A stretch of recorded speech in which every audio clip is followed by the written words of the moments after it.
Mike Tyson was on Joe Rogan, and there's this very funny moment where Joe was complimenting him, and Joe was saying, "Man, the first time I saw you hitting those pads, you look so good, and you did not look like a guy who was getting a workout. You look like a guy who was getting ready to go into battle." And everything Joe was saying is exactly how I felt when I saw the first. The first Mike Tyson, Rafael Cadero was like 11 seconds on Instagram. But I saw what Joe saw. I could see those hard movements from Tyson's hips. I could see his whole body going. I could see every punch. Bow, bow, bow, bow, bow, bow. And it wasn't a guy that was working. I mean, everything that Joe said was just what I saw. So he's saying this to Mike, and I couldn't wait for Mike's response because I got it. I understood the other side of it that Joe was offering. So Mike said, and Joe's laughing. He's saying it, and he's laughing, and he's laughing. And Joe's off camera. But you can hear, you can hear it into the microphone, and the camera's on Mike.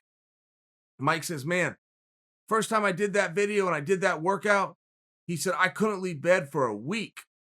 And Joe starts laughing even harder. And Mike goes, "It's not funny." And Joe stops laughing. And that was the best part of it for me, is when Joe is laughing face to face with Mike Tyson. Look, as much as you think you're buddies with the guy, or you're cutting up, or you're having a good time in the studio, that's still Mike Tyson. At the end of the day, that's still Mike Tyson. And when Mike says it's not funny, I could see where you would then stop laughing.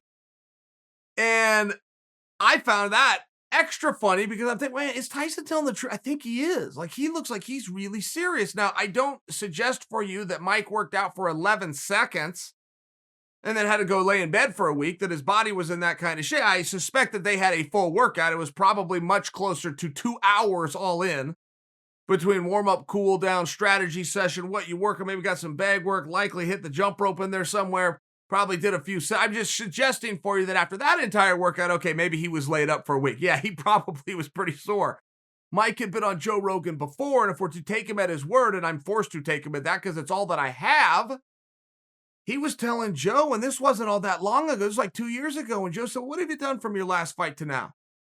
I don't know when Mike's last fight was. 2001-ish should be a good guess. But he came out and he was saying, meant nothing. "I did enough of that, and that puts me in a bad mindset. That makes a monster out of me. Whenever I'm doing that, I just have a different vision than other guys, and I think about destroying another person. I don't like it. I don't like the person I used to be. I'm not even proud of that guy. I'm a new person now. I've got kids," and he talked about his wife, and he really elaborated on the thought. But I thought he was being very sincere when he said nothing. I don't lift weights. And Joe said, "Well, do you lift some weights? Do you go for walks?" I mean, he gave him a few options. Mike said, "No, none of that." So if I do tie those interviews in together, and then I think about Mike and how sore that he would have been and he couldn't get up for a week. I mean, it was one of these very interesting things. But above all, when Joe's laughing and Mike looks at him and says, "It's not funny," and Joe quit laughing, I understood that too. I understood the whole thing. And the Mike Tyson comeback is very interesting for me, but I am left at a little bit. I mean, I need more to the story, right? I just need a little bit more to the story. Do you and Roy have any kind of heat? What are we doing here and why are we here? And if this is a cash grab and that's what you said it was initially, okay, and you're going to get mine. But if there's anything more than that, I would like for you to share that too. This could be something where Mike likes what he does, gets a result that he liked, or doesn't, but learns something and wants to do it again. It could be a multi-piece play. I wish that Mike would play a little bit more chess than he's playing checkers. He appears to be looking at the very next move, and it just reflects me back to when Chuck fought Tito. And even if that didn't go Chuck's way, there was many ways to put a bow on that and move forward. Particularly if it is a cash grab. If it's a cash grab, why's it got to be a one-night grab? Why couldn't it be spread over 2 nights? And when they were asking Chuck post-fight, that was probably a pretty hard moment to speak in. And Chuck isn't Mr. Interview in the first place, in all fairness. But when they were speaking to him afterwards and they kept coming back to what it was, he kept having somebody whisper in his ear, like every idea he had, somebody would feed him right on camera. Like things just couldn't have been any worse that night. But when he got to why we are here and what we did, he said, "Well, I got in shape. It got me back in shape." Like, well, Chuck, is there a story there? Were you getting out of shape and this is something that you needed to get your life back on track? Because that's something that a lot of people can get behind that's very real. But I need more than you repeating what was whispered in your ear. What do you mean you got back into shape?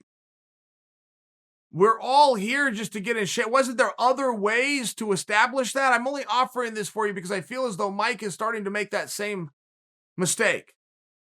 He hasn't told us why he's here. He hasn't told us what this means, this Roy Jones fight. He doesn't tell us what we're doing here.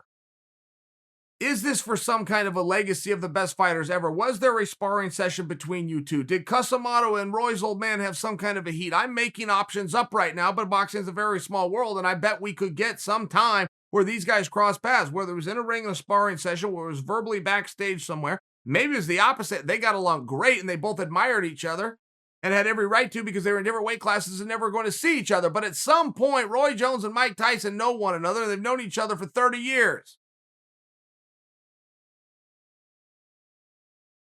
They need to let the rest of us in on that because right now the promoter's not doing a good job. He's already moved the date once, done a grand total of no media. Any media that you've seen, somebody has brought a camera in that's either been Mike or it's been Roy himself, and they've gone to the internet. The promoter at this point is telling us that this is an exhibition as opposed to a fight, which from what I'm told in the state of California just means that they have to wear headgear, but they are going to go out there with full absolute force. But that needs to be told by the promoter, not by me, who's guessing and speculating on third and fourth hand information that I have. So if Mike and Roy are going to get no help from their promoter, of which I would name if I had the foggiest idea who was doing it, it's not Golden Boy, and it's not Bob Arum, and it's not Tommy Hearns, which means it's really not boxing.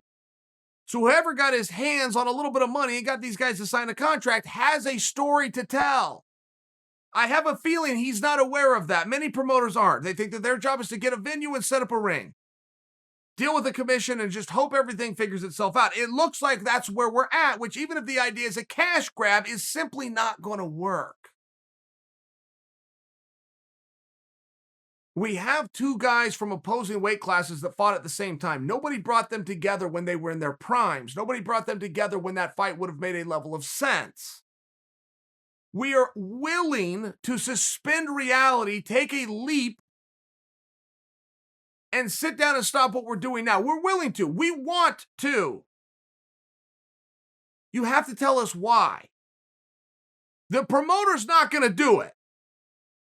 He doesn't know to do it. This isn't what he does. He should not be promoting this. He's going to take a very big loss, and he wants to put his name on it, and that's how most guys get into promoting. On all levels, that is why many sports survive. You go from one guy to the next, to the next, to the next, to the next. You hope that they never talk to each other and realize what a terrible idea this is. That's largely what it is. That's what this is.